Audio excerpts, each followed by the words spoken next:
Jeroboam was the first king of the northern kingdom of Israel, also known as the kingdom of Samaria. He worshipped idols. Jeroboam's successor was his son Nadab, who was known only for leading our people into idolatry. Nadab was killed and succeeded by Baasha. Baasha was known for killing all of the relatives of Jeroboam, the first king. Unfortunately, Baasha ended up in the same detestable idolatrous practices of Jeroboam. Am I going too fast? I'm only getting started.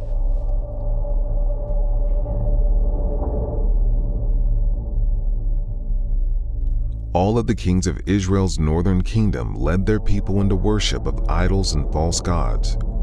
Despite the efforts of prophets like Elijah, the people would not repent and turn to God.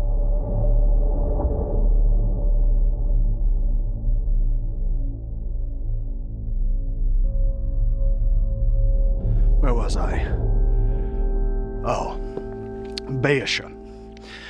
Baasha's son, Elah, succeeded him as king. He was killed while drunk by his successor, Zimri. And Zimri destroyed all of the male relatives of Baasha because they too were idolaters. Zimri was king for only 7 days before the army rebelled against him. Zimri set the palace on fire and committed suicide. He was also an idolater. Now, the 6th king of the northern kingdom was Omri. He is known for buying the hill of Samaria and building a city, also named Samaria, on it. He also led the people into idolatry. Those are the first 6 kings of the northern kingdom, and all of them were evil in the Lord's sight because of their idolatrous ways. The 7th king was worse than any of them. And I should know. I am Ahab, that 7th king. About a half-century after the death of Solomon, I took what you call evil to a new level in the northern kingdom. I not only committed the same sins as the first 6 kings, but I married the evil Jezebel. I began to serve and worship Baal, and I built a temple to Baal. I also built an Asherah pole. My reign was close to a century after David had completely dominated the countries surrounding Israel, including Aram.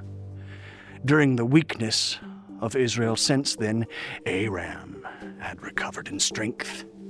Ben-Hadad, the king of Aram, allied himself with 32 other kings and attacked the northern kingdom of Israel. Although I was ready to partially surrender, he wanted total surrender. Oh, God and the people urged me not to do so. And eventually, God led my country to defeat Aram twice. However, when I made peace with Aram against God's direction, my destruction was assured.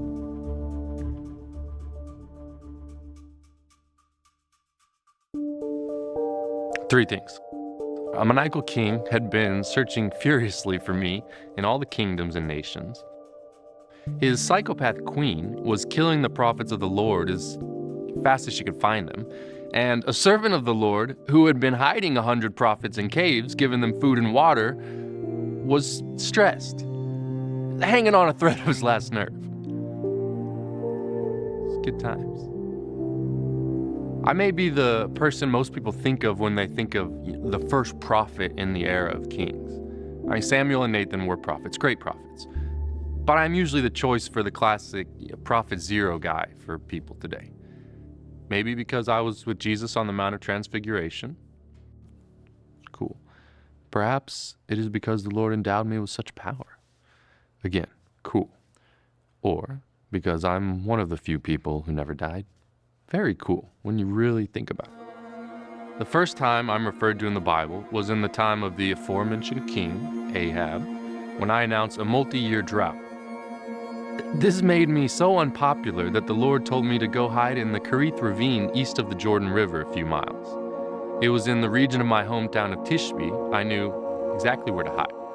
Every morning and every evening, I drank from the brook, and ravens brought me bread and meat to eat. It was awesome.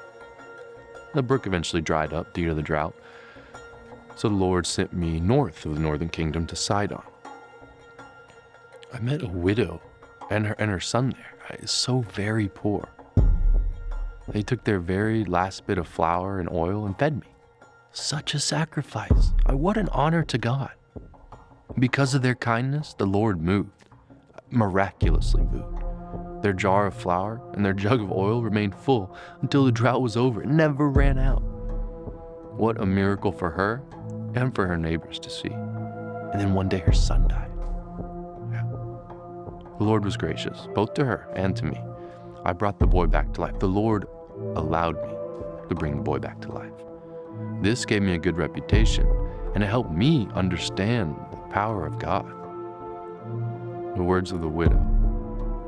Now I know that you are a man of God, and that the word of the Lord from you is true. I couldn't help it. Everything I said from the Lord was true. Moving on. So more than 2 years of drought went by. Ahab and his chief administrator, Obadiah, were scouring the land to find grass to keep their animals alive. God told me to go to King Ahab and to inform him that God would break the drought and send rain. I came upon Obadiah, and he bowed down to me. He recognized me. This is where I learned those 3 things: the maniacal king, his psycho wife, and Obadiah's prophets. 1. Crazy King Ahab was combing the entire region for me. I suppose he thought he could coerce me into breaking the drought. 2. Queen Jezebel was murdering prophets. And 3. Obadiah, who worked for Ahab, also happened to be a servant of the Lord. You could see why he was stressed out. His God and his boss didn't really see eye to eye. Probably some of you know what that's like. And the stress was getting to him. It was obvious. But when I told him to go to King Ahab and tell him that I would appear in person, I didn't expect him to snap. No, I didn't expect it at all. Obadiah went ballistic. He was like, he worried that as soon as he told Ahab that I would appear, I would disappear again. If that happened, Obadiah knew he would 100% be put to death. I mean, in fact, he might even be put to death just for telling Ahab that I would appear. Ahab, erratic is an understatement. However, Obadiah did tell Ahab, and Ahab did come to meet me. We met. Ahab accused me of causing trouble for Israel.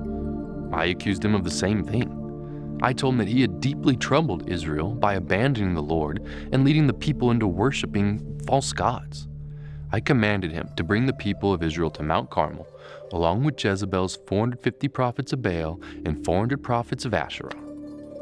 So Ahab assembled the people and prophets and met me on Mount Carmel. He was desperate for the drought to be broken, if I do say so myself. I challenged the people to make a choice. If the Lord is God, follow him, I said. If Baal is God, follow him. I threw down a challenge. The one who met the challenge by fire is the true God. The people agreed to the challenge and the outcome. The future of Israel hung in the balance. But I knew which way the balance would tip. I had the people bring 2 bulls, of which I let the prophets of Baal choose one. The prophets of Baal cut up their bull and put it on a pile of wood. They didn't set fire to the wood. That was the job of their God. And the prophets of Baal shouted to Baal from morning until noon. Shouted and shouted and danced around the altar. No answer. I taunted them. Shout louder in case your God is asleep or traveling. They shouted louder, danced harder, slashed themselves with swords, bleeding. They went on like this until evening, but silence. That was all they got. It's my turn. The people came to me, and I repaired the altar of the Lord that had 12 stones, one for each tribe. I dug a large trench around the altar, arranged the wood on the altar, and placed the pieces of the bull on it. I had the people fill 4 large jars with water and pour it on the offering and the wood. I had them do it again, and a third time.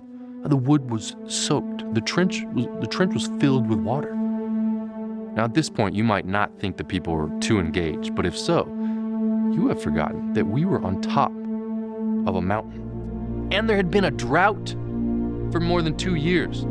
So 3 times they had to carry these 4 massive stone jars down the mountain, fill them up with any water they could find, travel back, climb up the mountain carrying these 4 massive stone jars. All is in place. Challenge set. Here we go. I pray to the God of Israel loud enough that all the people can hear. I'm a prophet, I'm loud. I ask him to send fire so that everyone knows he is the one true God and that I am his servant. Fire falls from heaven and totally burns up the sacrifice, wood, stone, soil, and water in the trench. Just gone. God responds immediately. When the people see this, they cry, "The Lord, he is God. The Lord, he is God." I command the people, seize the false prophets. They take them to the Kishon Valley and slaughter them. I tell Ahab to eat and drink because I hear the sound of rain. The sky, still dry and clear as it had been for over 2 years. I pray to God. Small cloud appears in the west toward the Mediterranean Sea. I tell my servant to warn Ahab to start riding in his chariot to Jezreel before the rain stops them. Ahab is skeptical. The sky is clear, but he is still in awe of my power, so he does as I command. The sky turns dark. A heavy rain begins to fall. The power of the Lord comes over me, and I tuck my cloak in my belt, and I run ahead of Ahab 15 miles to Jezreel. 15 miles. That was a long way then, too. Awaiting us in Jezreel is the nefarious Queen Jezebel, who is sure to be furious that her false prophets are dead and her gods have lost all stature. It happens. The minute Ahab told Jezebel what had happened, she sent a messenger to me saying that she would kill me within 24 hours. After what happened at Carmel, you can bet that I reacted with a righteous anger and full trust in God. But if you made that bet, you'd be sorely disappointed. Your psychologist today might even diagnose me as schizophrenic. I freaked out. Scared, witless. I ran for my life. I ran over 100 miles to Beersheba, and another day passed there into the bleak wilderness. I laid down under a juniper bush and prayed to die, afraid, exhausted, and frustrated. God answered me by sending an angel to feed me and give me water. The angel did this again, and I was refreshed enough to begin a 40-day journey to Mount Horeb, the mountain of God. When I arrived there, I entered a cave and spent the night, and the word of God came to me. I told God all about how zealous I had been for him, that the Israelites were killing the prophets and I was the only one left. I was a real whiner. God told me, get out of the cave and be ready to be in his presence. A violent wind came. No, Lord. An earthquake came.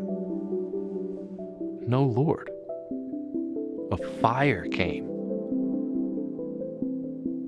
Still, no, Lord. And then a whisper. A gentle whisper came, and the Lord was in it.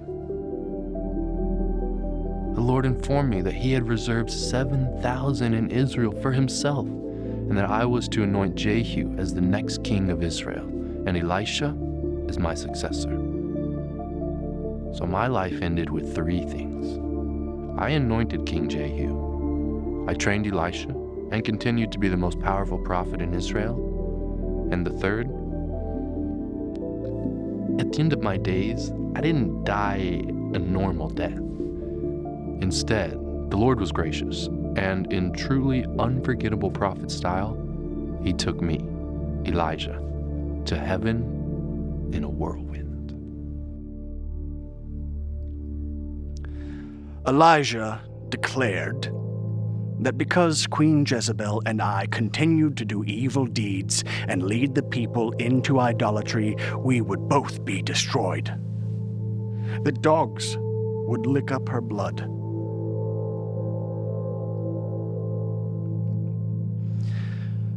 I was killed in war. Jezebel wasn't so lucky. Some of her eunuchs betrayed her and hurled her to her death from the palace window. While they waited to decide what to do with her next, dogs devoured her body, except for her skull, hands, and feet. Grisly. There was no possibility to bury her in such a way as to honor her. And once again, Elijah's prophecies came true. I was the 7th king of the northern kingdom of Israel, and all 7 of us were evil because we continued to lead the people of Israel further and further into the worship of other gods and away from the worship of the true God, the great prophet of God, Elijah. His time was over. Was there anyone who could take his place and lead the people back to God?